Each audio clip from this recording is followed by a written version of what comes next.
sobrang congested yung mga jails natin. Kaya ang bilis ng spread ng communicable diseases like tuberculosis. So we support the government in that regard. We also have scabies prevention program. Dahil nga congested, yung spread ng scabies sa detention of the places of detention mabilis. So we help the authorities para masolusyonan nila ito.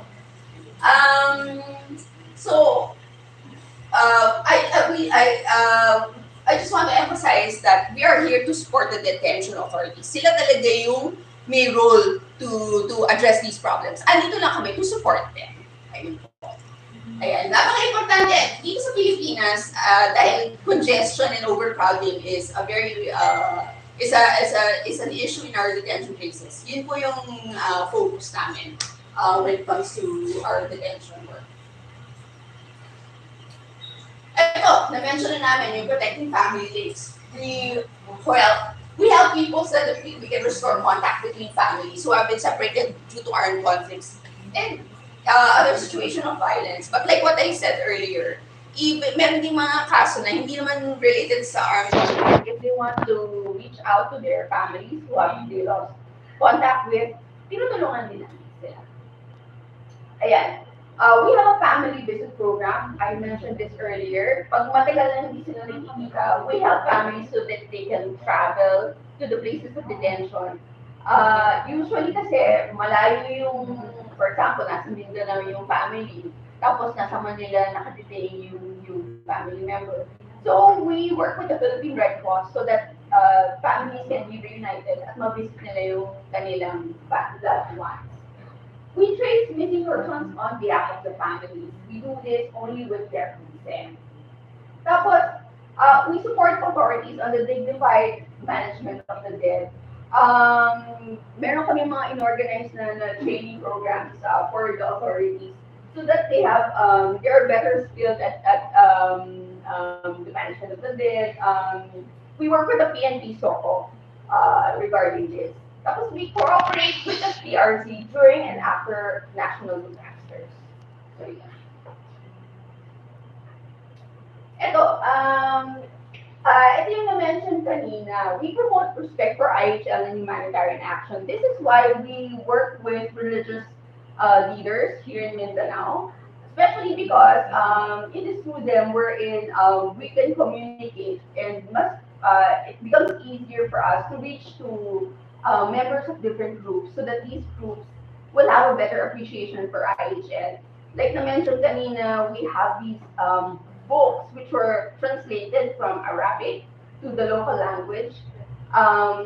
We give this to the religious leaders and to other members of the community para ma-spread yung IHL to our target audience. We contribute to the development of the laws of war in the country. We do this by working with congressmen, senators, who are drafting laws that are done to support IHL. We provide technical advice to them. We have lawyers in the team.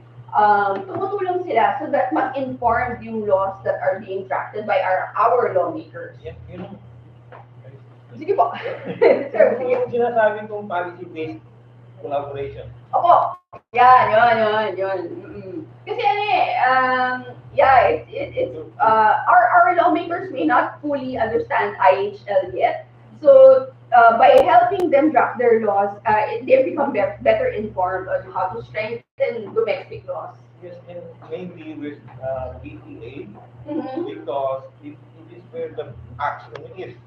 I mean, farm is where the action is. It is the place of conflict. Whether we accept it or not. So, this kind of policy-based collaboration to localize the language of the international law in my own language. To be serious about it, to be adapted in such a way that the Geneva Convention can be understood well in the context of the local situation. Thank you, sir.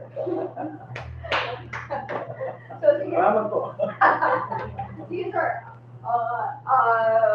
take note of that. So we also advocate for greater support from community and religious leaders. Actually, we have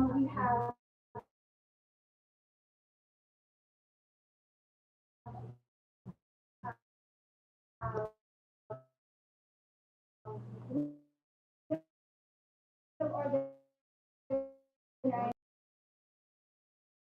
once a year for Cotabato area. So the assistance activities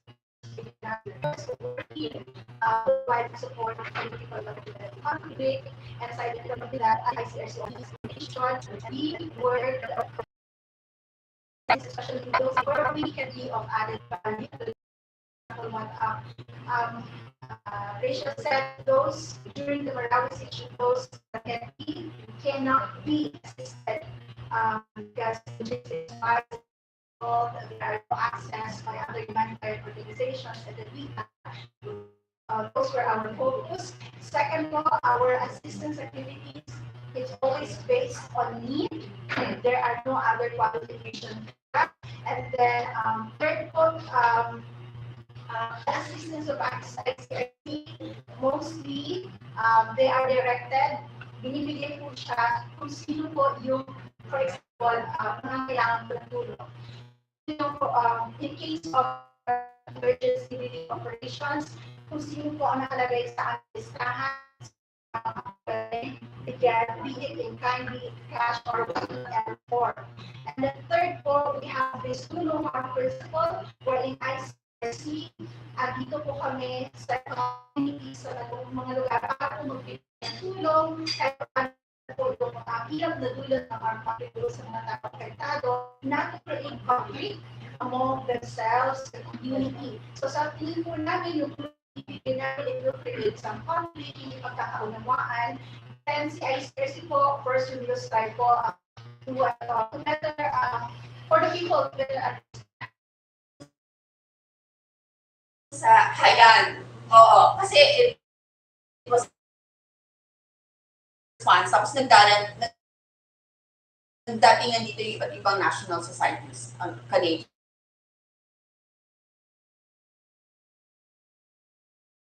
The Red Cross. Pumasok yung IFRC para i-coordinate yung work ng lahat ng national societies na dumating. So yeah. At ang PRC and then disasters for sa kabila. So it is very clear, ICRC works only in situations of conflict, IFRC po, pag disasters.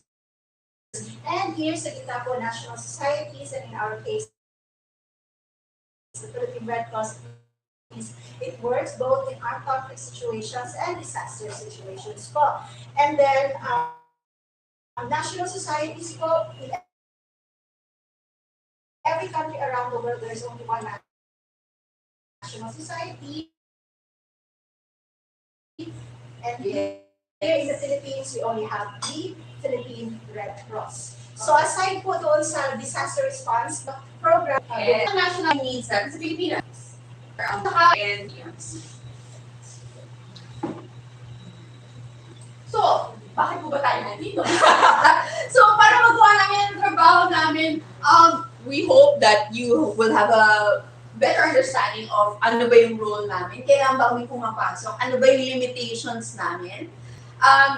And we also need your help so that our work could be better accepted by members of the community. Why is this necessary? Para din sa safety ng staff namin, para they can go safely to these areas where, and then people will accept them. So that we can also do independent assessment of humanitarian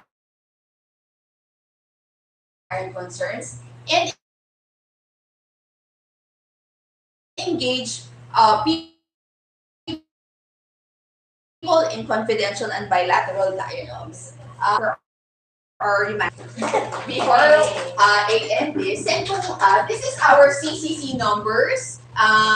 Kasi we believe in having a two-way dialogue with the communities where we work in. Pwede kayo mag-text dyan kung meron kayong comments or suggestions about our projects. Can we ask questions now? Yes, yes, ma'am. How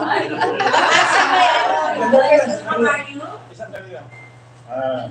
Baka kung kalimutan yung tanong ko. Sige po. Maybe to put less into what we are talking about here. In 1989 experience, if you look at the history of ICRC, nauna yung ICRC sa in a conflict in Bultun, which we covered, and then there was a foreigner who was killed there, a male worker of the International Committee and the Red Cross. Never mind, you can review the history of ICRC when you get home. Also in the 2008 experience, we went to war without the knowledge of IHL. And in fact, it was pushed by Alison Lopez na magkaroon ng education ng local media members about ISL, because in the 2008 experience, it is notable also that the ICRC was again venture ahead over local agencies, government agencies. Also in that experience in Bulo in 1988, we were there in 2008 conflict in Maguindanao, and we covered it. We know that the ICRC was ahead in its mandate, in performing its mandate to come to the rescue of for the people's welfare. And then that's being over. And then that led me to modesty aside to receive the National Humanitarian Reporting Award by the 2011. Thank you, sir, for sharing. Thank you so much. Balik tayo dun sa question ko, ma'am. What is the extent of your support sa farm at this point? Aside from, kasi ngayon wala naman masyadong conflict related to armed conflict between the military and the rebel group. Ngayon, narong mga maliliit na conflict related to RIDO. Is this part of your support or your assistance sa farm government? And it is also worth to note na meron pala tayong IHL and it is being pushed sa BTA. So, ngayon lang din namin nalaman yun. So yun nga po, what is the extent of your support at this point? Since we are pushing for peace and development with the communities directly, and also we work with the authorities and parties to the conflict. With the barn, we work a lot with the parliament, as I mentioned before, really to promote IHL and to do and to ensure that the BTA has the information they need to really draft the laws that they aspire to in this peacetime. Without forgetting as well that we still work in communities that are far removed, that are remote, where still incidents are happening. So we also work with LGUs, we work with like local units in the most remote areas where communities still suffer from the clashes that still happen or the RIDO that happens, and there are humanitarian needs that definitely the government and BARM is responding to as a first responder, but we are there to support, fill in the gaps, as my colleagues have mentioned. And of course, we are there in case anybody requires any additional information, for example, for IHL, they know that we are a reference, they know that we are the legal department, and if they need any specific request, they approach us and we are able to respond to them.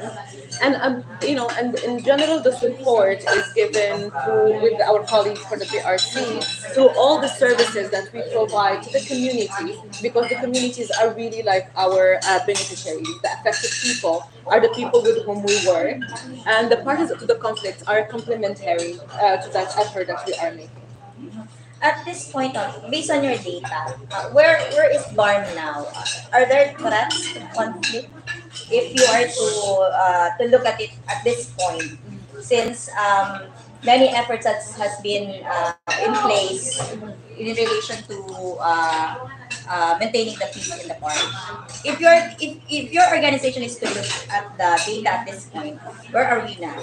Really, we are not in any place as ICRC in a position to judge, let's say, any peace process or any political process that a country is going through, whether in the Philippines or otherwise. We are really like in a neutral, impartial, independent position.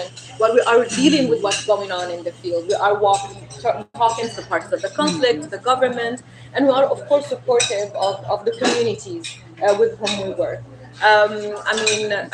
We have been, as ICRC, extremely well positioned in getting access, for example. The government is opening their doors to us, the bar.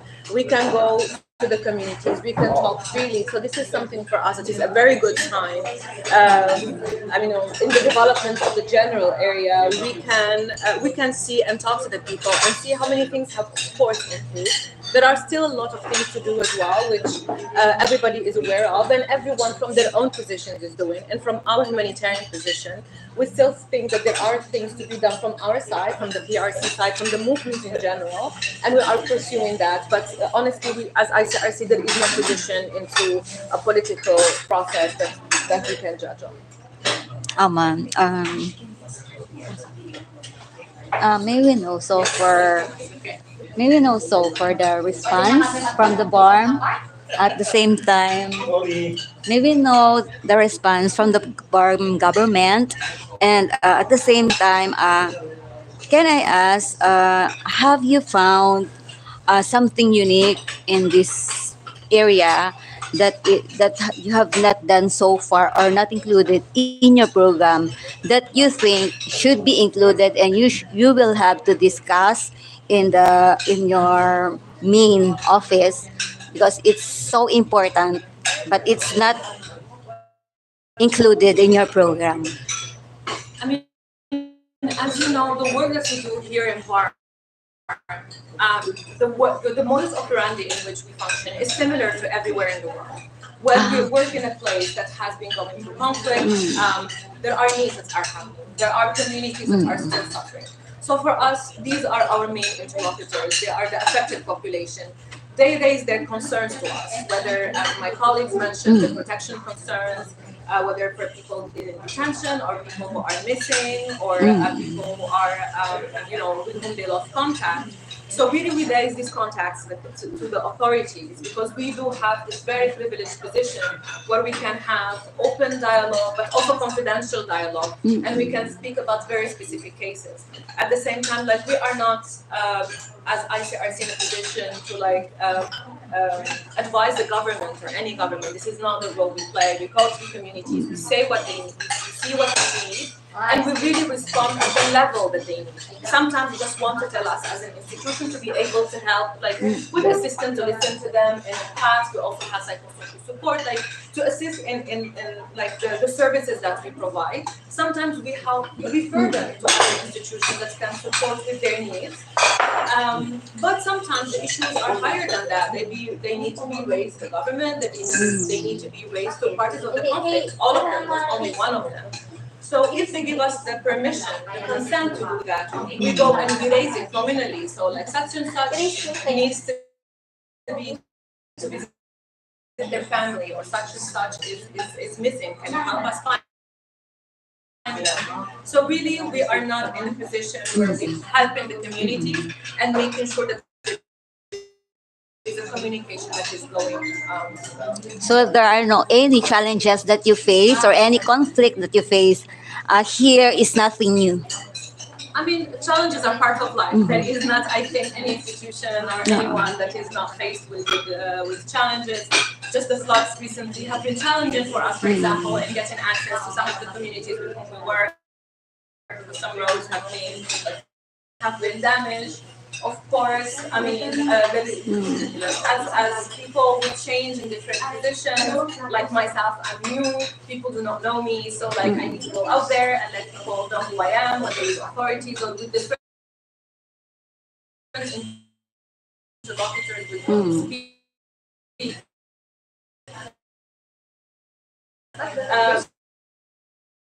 On the other hand, as well, in this we believe communities with the authorities and with parties to the conflict is what really makes us very efficient.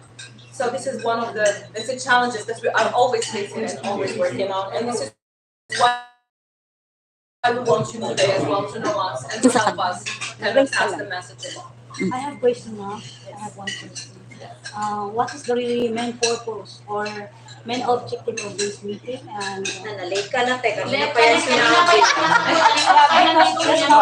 so I need to know That's the summary. The summary. and the key concerns of the Bangsamoro here. I mean, maybe my colleagues explain it much better, but the idea is really to have this face-to-face interactions with you, who are like really the media representing the population here, to get to know us in remote areas. So we want you to know who we are. This is our emblem. Like there was a presentation that my colleagues that are in the core of one. If you represent any of the activities that ICRC is doing, that there is like this accuracy in the reporting of our work. And if there is any question, please refer to our colleagues from the communication department that can guide you, give you more information. And this is the main objective, and introduce myself as I'm the new head of the sub-delegation here in Cotabato City, and I have been here for 3 months. I haven't met any of the media in the city, so this is an opportunity for me to meet with you and say hello and get to know you. Any final message for our people here, especially those who are affected By the calamities. I mean, as you know, the core of our work is really the population affected by the conflict.